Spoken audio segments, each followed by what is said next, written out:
Capítulo 17. Doutrinação. Primeira parte do capítulo 17. 17.1.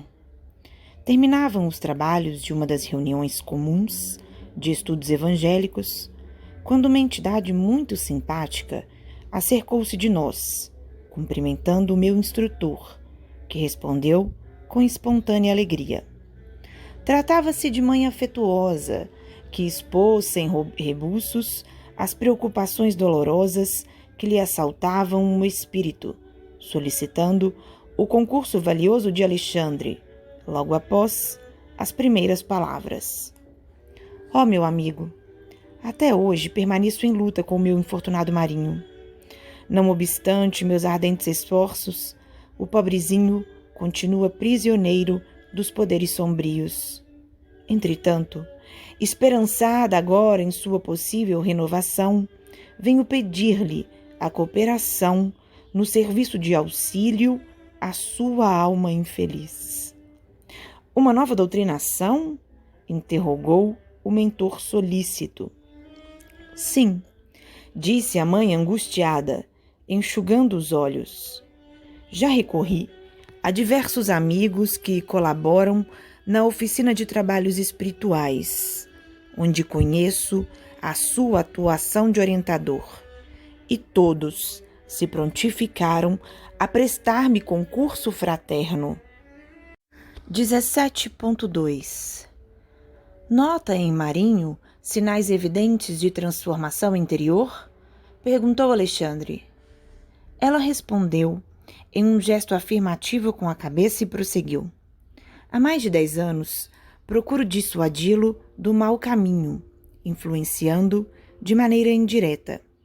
Por mais de uma vez, já o conduzi a situações de esclarecimento e iluminação, sem resultado, como é de seu conhecimento. Agora, porém, observo-lhe as disposições algo modificadas.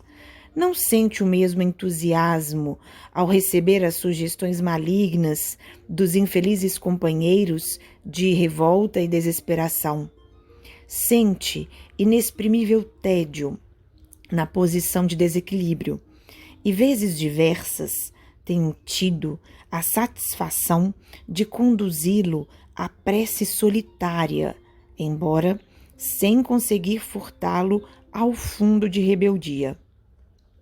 A venerável entidade imprimiu ligeira pausa à conversação, continuando em tom de súplica. Quem sabe terá chegado para ele o divino instante da luz íntima?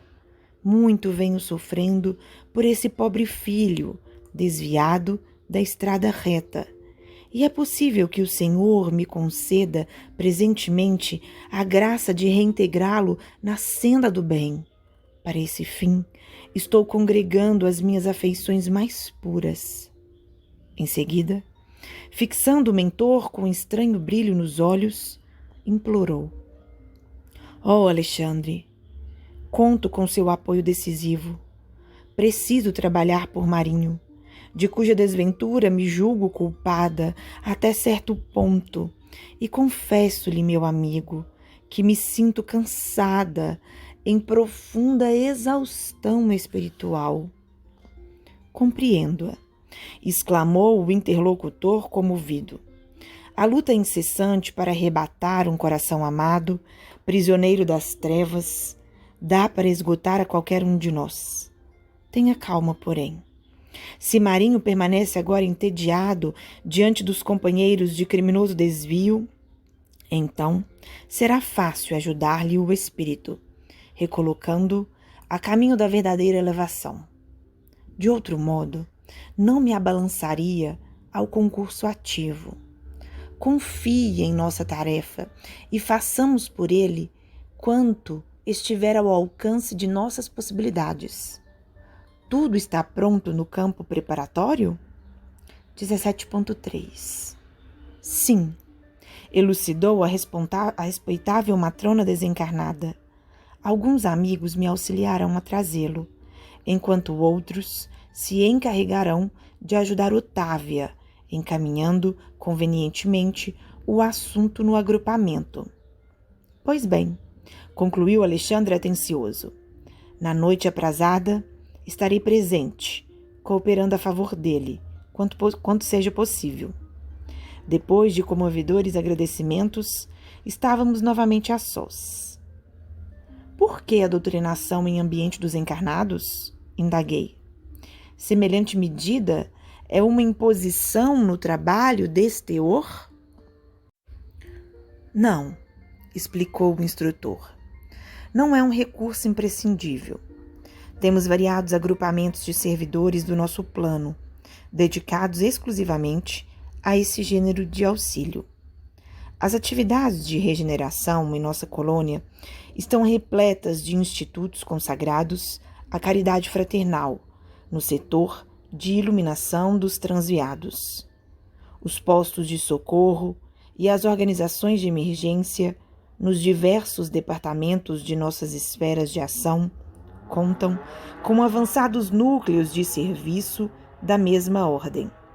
Em determinados casos, porém, a cooperação do magnetismo humano pode influir mais intensamente em benefício dos necessitados que se encontrem cativos das zonas de sensação na crosta do mundo. Mesmo aí, contudo, a colaboração dos amigos terrenos, embora seja apreciável, não constitui fator absoluto e imprescindível. Mas, quando é possível e útil, valemo-nos do concurso de médiuns e doutrinadores humanos, não só para facilitar a solução desejada, senão também para proporcionar ensinamentos vivos aos companheiros envolvidos na carne, despertando-lhes o coração para a espiritualidade. 17.4. O mentor fixou um sorriso e prosseguiu. Ajudando as entidades em desequilíbrio, ajudarão a si mesmos. Doutrinando, acabarão igualmente doutrinados. Satisfeito com as elucidações recebidas, passei a considerar o caso pessoal da terna entidade que nos visitara. Por que permaneceria um espírito iluminado em serviços consecutivos por alguém que se comprazia nas sombras? Seria justo acorrentar corações maternais a filhos impenitentes? O orientador, contudo, veio ao encontro de minhas interrogações explicando. A dedicada amiga que nos visitou é uma pobre mãe, em luta depois da morte física. A quem se refere na intercessão? Perguntei. A um filho que foi sacerdote na crosta. Sacerdote? Indaguei profundamente surpreendido. Sim, esclareceu Alexandre. Os desvios da alma que receberam tarefas de natureza religiosa são sempre mais graves. Existem padres que, contrariamente a todas as esperanças de nosso plano, se entregam completamente ao sentido literal dos ensinamentos da fé. Recebem os títulos sacerdotais como os médicos sem amor ao trabalho de curar, ou como os advogados sem qualquer espécie de devotamento ao direito. Estimam os interesses imediatos, requisitam as honrarias humanas e, terminada a existência transitória, se encontram em doloroso fracasso da consciência. Habituados, porém, ao incenso dos altares e à submissão das almas encarnadas, não reconhecem, na maioria das vezes, a própria falência e preferem o encastelamento na revolta lamentável que os converte em gênios das sombras. Neste particular, acentuou o instrutor modificando a inflexão de voz, devemos reconhecer que semelhante condição neste lado da vida é a de todos os homens e mulheres de inteligência notável, com primores de cultura terrestre, mas desviados do verdadeiro caminho de elevação moral. 17.5.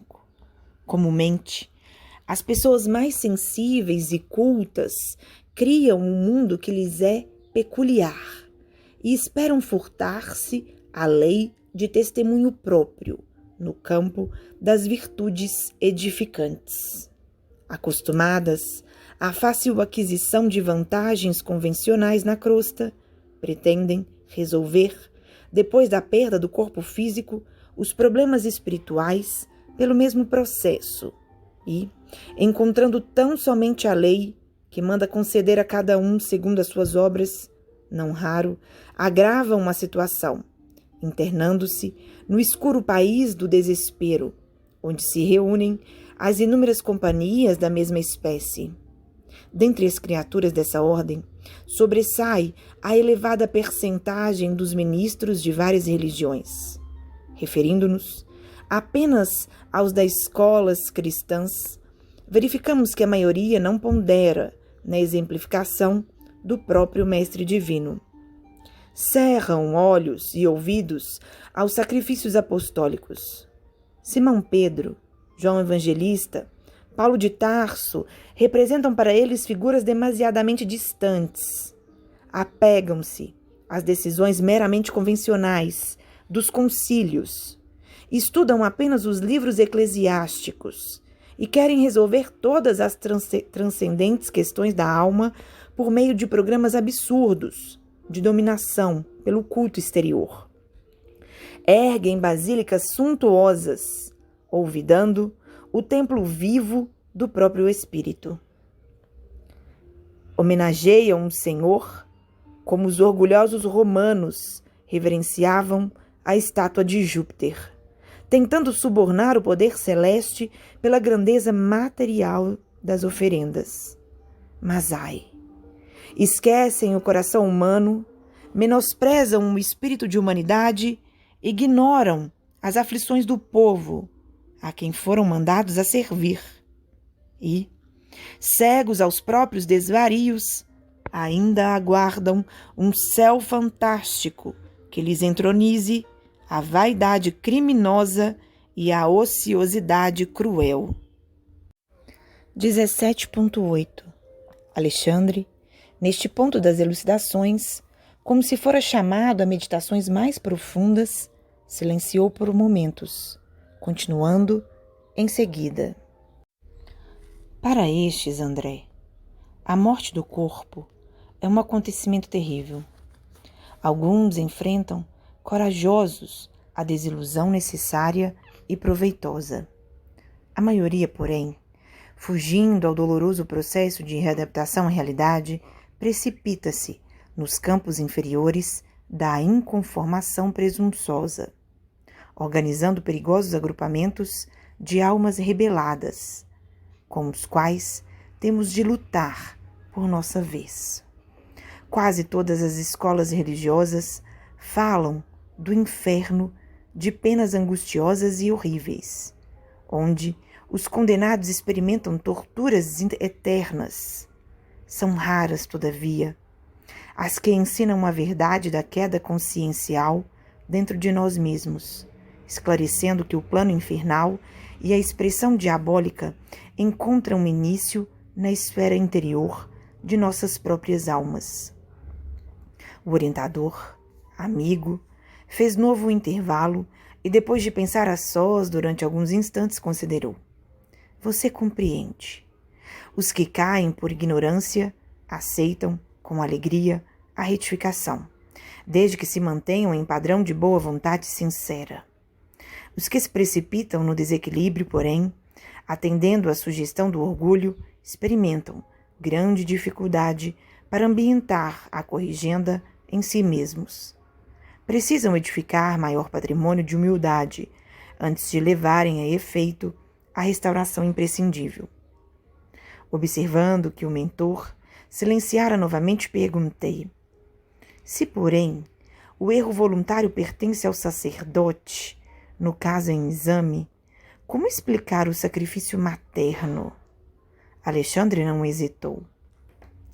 Há renunciações sublimes em nosso plano, exclamou sensibilizado, dentro das quais companheiros existem que se sacrificam pelos outros, através de muitíssimos anos.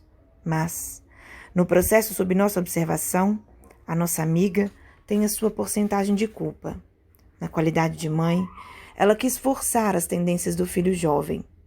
Em verdade, ele renascera para uma tarefa elevada no campo da filosofia espiritualista. Contudo, de modo algum se encontrava preparado para o posto de condutor das almas. A genitora, entretanto, obrigou-o a aceitar o ingresso no seminário, violentando-lhe o ideal e, indiretamente, colaborou para que o seu orgulho fosse demasiadamente acentuado. Interpretando suas tendências para a filosofia edificante, à conta de vocação sacerdotal, impôs-lhe o hábito dos jesuítas, que ele deslustrou com a vaidade excessiva. Claro que a nossa irmã estava possuída das mais santas intenções. Todavia, sente-se no dever de partilhar os sofrimentos do filho, sofrimentos, aliás, que ele mesmo ainda não chegou a experimentar em toda a extensão, em vista da crosta de insensibilidade que a revolta lhe vestiu a alma desviada.